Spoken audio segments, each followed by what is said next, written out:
What are we discussing on today's Locked on Diamondbacks podcast? Checking in on the latest camp battles after the first weekend of spring training games.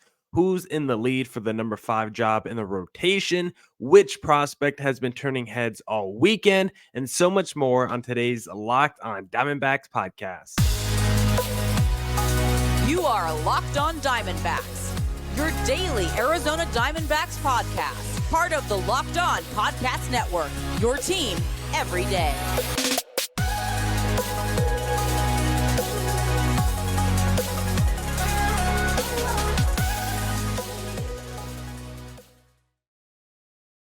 Welcome into the Locked on Diamondbacks podcast, part of the Locked on Podcast Network.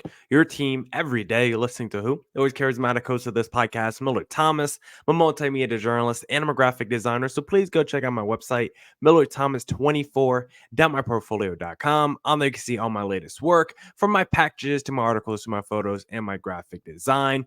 Thank you for making Locked on Diamondbacks your first listen every day. I would not be able to do this podcast without you, my loyal listeners, sharing, subscribing, reviewing, doing all that so I could do this podcast for you. Thank you. It's free and available on all platforms. So please continue to tell your friends. And one of those platforms is YouTube. So please hit subscribe to Locked on Diamondbacks on YouTube. We're slowly approaching 1,000 subscribers. Want to hit that goal before opening day. So please hit subscribe to Locked on Diamondbacks on YouTube. For today's show, we're going to be reacting to the first weekend of spring training games and checking in on the latest camp battles, who's in the lead for the number 5 job, who's been turning heads all weekend, and just checking in on how the veterans are doing, coming back, checking in on the newbies that the Dbacks have signed this offseason. How is everyone looking after the first weekend of spring training games? We'll get into all that on today's podcast, but I want to remind you guys, today's episode is brought to you by FanDuel.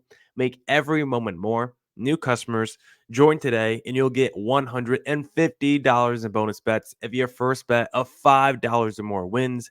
Visit fanduel.com/lockedon to get started. Now let's jump right into the podcast and let's talk about spring training, because the first major headline that I want to start from this weekend games is here, because I think this was the biggest storyline and narrative coming out of this weekend. The number 5 battle for the D-backs looks fierce, and the pitchers in the battle, they look really good right now. The Slade Koconis, the Ryan Nelsons, the Tommy Henrys. The battle for that number 5 job in the D-backs rotation looked very strong after this weekend, because Tommy Henry, he went 2 innings pitch, 1 hit, 3 strikeouts. Ryan Nelson, 2 innings pitch, 3 hits, 5 Ks. And then Slade, 2 innings pitch, 1 walk, 4 strikeouts. All 3 of the guys were racking up Ks, and all 3 of them were elite at preventing runs. The D-backs number 5 job in the rotation still looks like Tommy Henry's in the lead, but he definitely has some competition. And if he starts to fall off this spring training, I would not be surprised if one of these other guys come in and step up and steal the job away from a Tommy Henry. Henry looked really good Friday, starting off for the D-backs in their home opener. The offense didn't back him up that day, unfortunately, but Tommy Henry himself looked good. Had a very strong second inning where he had like a 1-2-3 inning with strikeouts. He had multi-pitch arsenal. He threw like 4 different pitches. His fastball velocity was up. Like, all the positive signs were there for Tommy Henry. He's coming off surgery from last season. It was his first time pitching and starting against live competition in a very long time, but you wouldn't have known it from the way Tommy Henry looked. His final batter of his start, he struck out with a nasty curveball low and inside. Tommy Henry, I thought, looked really good in this first start of spring training. He's someone that we really enjoyed last season. Tommy Henry's coming off a very strong year already with the D-backs last year. Kind of a surprising season, honestly, with how Tommy Henry pitched in 2023. The D-backs front office, manager, and fan base would all love it if he can just replicate what he did in 2023. But to be honest, maybe there's another level that Tommy Henry can tap into. I'm not saying Tommy Henry's going to develop into some kind of star, but maybe he can be an above average number 5 starter for a playoff rotation. Like, maybe Tommy Henry can be an effective an above average pitcher. Like Tommy Henry ends the year with like 150 innings pitched and like a 3.90 ERA. Like that's way better than anyone would have ever dreamed for Tommy Henry. When I first saw him pitch for the Arizona Diamondbacks, that would be a long road of improvement for Tommy Henry in development from where he first started. So love what I saw from the first start from Henry. Want to see him keep it up. We'll see how he looks in his next start of spring training. Ryan Nelson, his big thing this spring training after last year was really working on his swing and miss stuff. He needs to induce more strikeouts for a guy that was throwing super hard coming up through the minors in that first year with the D-backs. He wasn't throwing as hard last year. And in this game, he really showed what he's been working on with that slider. Really just went with a 2-pitch mix in that second start. Fastball, slider, mostly combination. The slider looked much improved. He was throwing the fastball a lot harder than usual. His fastball last year averaged about 94.4 miles per hour. In this game on Saturday, it averaged about 95.2 miles per hour. So Ryan Nelson throwing slightly harder. He was commanding the strike zone pretty well as well. He was commanding the strike zone pretty well as well. Did give up a couple hits, 3 hits to be exact. So did run into a little bit of trouble, but 41% of his pitches were either whiffs or called for strikes. So Ryan Nelson was really good at racking up the Ks and attacking opposing hitters in Saturday's game. And I like Tommy Henry more as the number 5 starter than a Ryan Nelson because I think Tommy Henry is a little bit better in run prevention, but I also like Ryan Nelson more as a bullpen guy because I do think he has maybe a better path to being a high strikeout, high velocity, high leverage kind of arm for the D-backs, back end bullpen, middle relief, long reliever type. Like maybe he could be an all 3-phase kind of reliever for the D-backs coming into this season. Definitely a long reliever and maybe a middle relief guy that can throw pretty hard for you if you only need him for an inning or two. So I think Ryan Nelson is a pretty interesting guy to keep an eye on throughout the rest of the spring training and as we enter the regular season as a bullpen guy. And then Slade, I don't know if he will be there opening day, but he will be making a case for himself if he continues to pitch like this because he looked really good in Sunday's game. Velocity a little bit down, but a great job of attacking the hitters, garnered 6 whiffs, racked up multiple strikeouts. We saw a 4-pitch arsenal from Slade that baffled the White Sox. D-backs pitching staff in general had a no-hitter going throughout most of that game against the Chicago White Sox. Like the starting pitching so far for the D-backs this spring training has been really, really good. And that's why I think the number 5 battle, the number 5 battle job this camp has been the biggest for the Arizona Diamondbacks, whether it's Tommy Henry, Ryan Nelson, Slade. All 3 of them are showing you that they're deserving to be the final member in the rotation. All 3 of them are showing you that they worked really hard this offseason.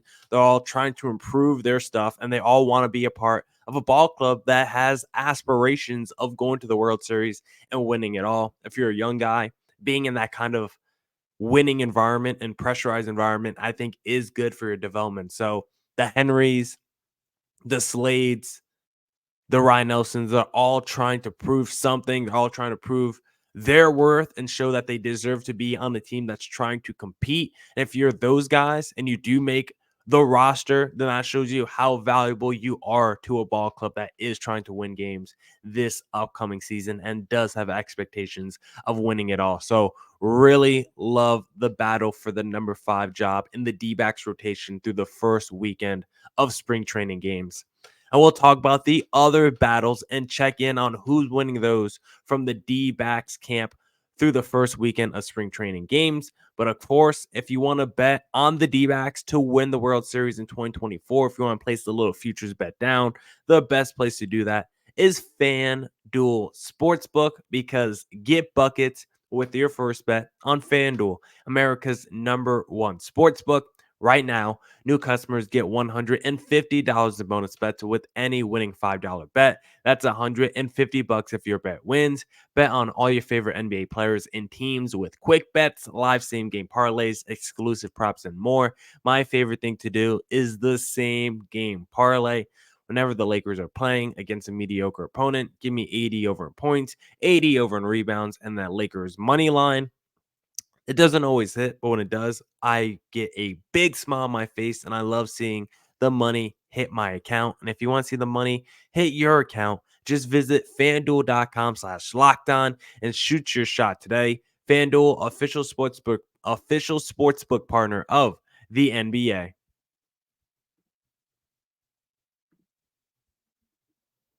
All right. Let's get back into the Locked On Diamondbacks podcast. Let's talk about some more spring training battles that were, pretty big to focus on this past weekend, because another big camp battle that I think we needed to focus on this past weekend was the battle for backup shortstop, because one man in that battle was turning heads, and that was Blaze Alexander, who was probably the hottest prospect in camp so far this weekend in terms of the dazzling he was doing in games, in terms of his offense, in terms of his defense. I think Blaze Alexander had the biggest stock rise of any player in camp so far through the first 3 games of spring training.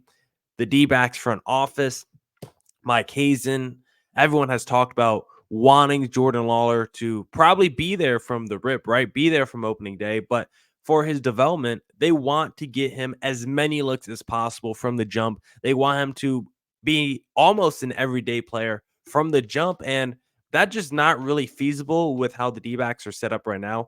Geraldo Perdomo is the everyday shortstop. You got 2 DHs. You got Suarez at third base, Ketel Marte at second base. Like, it's kind of impossible to get Jordan Lawler almost everyday opportunities. So if you are trying to get Lawler everyday opportunities because you think that's the best way for him to develop, and I'm not mad at you if you think that's the best case scenario or the best course of action, I mean, for Jordan Lawler. If you think that's the best course of action, then maybe you start Jordan Lawler in the minor leagues, start him in AAA with the Reno Aces, let him get everyday at bats there, and then you know what? You start a Blaze Alexander as your backup shortstop. Give him the opportunity. He's young, early to mid 20s. He's got a nice bat profile. His offense, his bat looks major league ready. Defense looks major league ready. And so far in spring training, the dude has been turning heads. Blaze Alexander has been amazing so far from both sides of the plate, or both sides of the diamond, I should say. In the first game, he had a single, he had a double, he turned 2 double plays. In Sunday's game, he had a leaping catch, he had a double steal, he had a rocket single. Like, Blaze Alexander has been doing everything so far. He's showing you great contact skills. The ball is jumping off his bat. His defensive instincts is smart as well. He's a great base runner. I think for the makeup and identity of this D-backs team, like, Blaze Alexander fits perfectly, because this D-backs team is all about creating chaos on the base paths, playing elite defense, and Blaze Alexander, with his speed, he can create chaos. With his defense, he will contribute to that area. He will not be a liability on defense. He will not be a liability on offense. So Blaze Alexander is someone that I would absolutely love to see get a crack with the D-backs on opening day.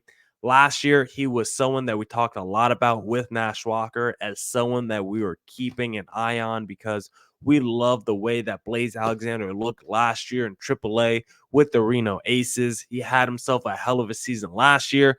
Offensively, defensively, was really good last year. He's someone that we love to talk about with Nash Walker. Now he's here in spring training. He's doing it all over again. So I really hope the D-backs give a long, hard look to Blaze Alexander as the backup shortstop if they're serious about not going with Jordan Lawler as their backup, because they want to give him as many opportunities as possible. I'm fine with that philosophy, but then go with Blaze Alexander as your backup and not one of these old, washed up footed that is. And then the next camp battle that I want to talk about before we wrap up segment number 2 is the outfield question.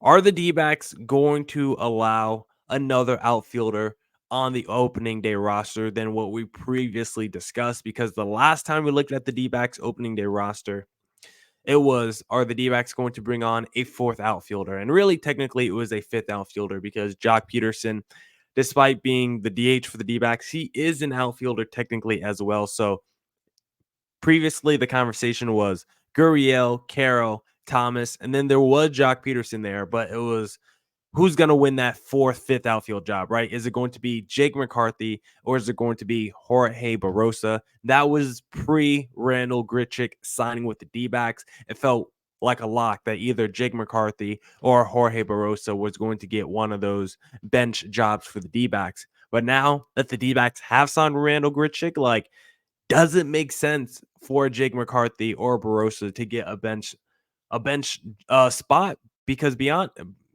let me backtrack a little bit. Does it make sense for a Barossa or Jake McCarthy to get a bench spot? Because to be honest, that would leave a lot of outfield spots on the D-backs active roster now on opening day. You would have Grichuk, Carroll, Thomas, Gurriel, and Peterson, which makes 5 already. And so now it's like, if I want to bring in a Jake McCarthy or Jorge Barrosa, like, do I want to carry 6 outfielders now? Like, a team can only carry 13 position players. So it's like, if I'm carrying 6 outfielders, that means I'm only going to have 1 backup infielder because I'm carrying 2 catchers. I'm carrying 4 starting infielders. So 2 catchers plus 4 starting infielders plus 6 outfielders. That's 12 spots. So I'm only going to carry 1 backup infielder, just 1 Blaze Alexander to hopefully hold down second, third, shortstop. Like, he can't do it. But that means Christian Walker's never getting an off day. That means Blaze Alexander has to be a guy that could move all around the infield, maybe do some combination of like a Perdomo at third base sometimes with Blaze Alexander at shortstop. If you give Eugenio Suarez a rest, like, your combinations, I think, get a little bit less flexible if you decide to go with 6 outfielders as opposed to just 5 outfielders. So the D-backs do have a question that they have to answer this spring training. How many outfielders do they want to have? And how many infielders do they want to keep on their bench? I love a Jake McCarthy. He's coming into camp this year healthy after coming to camp last year with the oblique strain. I love Jake McCarthy because of his speed, his swagger. I think he's a fine player. Maybe he's not an elite player. Maybe he's not even as good as the guy that we saw a couple years ago, but I've always been a Jake McCarthy fan. I would love for him to have a bounce back type of season. Jorge Barrosa is a very intriguing prospect. He is not the biggest guy, but overall just seems to be a really balanced player. A little pop, a little speed, good defense, good ball skills. I like both of these guys as potential 6 outfielder. I just don't know if the D-backs need 6 outfielders. So it's a question that they're going to answer this spring training. And unfortunately, I think the D-backs might squeeze an extra outfielder off their roster. And I think it'll probably go to like a combination of Blaze Alexander and Emmanuel Rivera once opening day rolls around. Now we'll check in on some of the newbies that the D-backs have signed this offseason with how they looked through their first weekend of spring training games. But before we get into that conversation, first I want to talk to you guys about eBay Motors, because passion, drive, and patience, what brings home the winning trophy, is also what keeps your ride or die alive. eBay Motors has everything you need to maintain your vehicle and level it up to peak performance, from superchargers, roof racks, exhaust kits, LED headlights, and more. Whether you're into speed, power, or style, eBay Motors has got you covered. With over 122 million parts for your number one ride or die, you'll always find exactly what you're looking for. And with eBay Guaranteed Fit, your part is guaranteed to fit your ride every time or your money back. Because with eBay Motors, you're burning rubber, not cash. With all the parts you need at the prices you want, it's easy to turn your car into the MVP and bring home that win.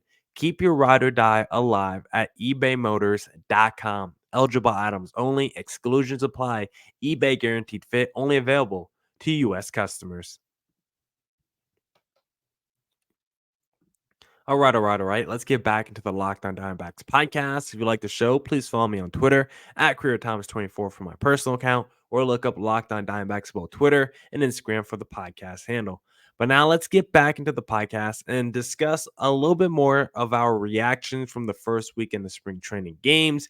Let's check in on some of the newbies that the D-backs have signed this offseason and how they looked this spring training, because the first guy I want to talk about is Eugenio Suarez, who is off to a little bit of a slow start and really off to a Suarez start because he went hitless in his first 4 at bats. And of course, he did the Suarez with 3 strikeouts as well. Suarez is someone that looked fine defensively out there.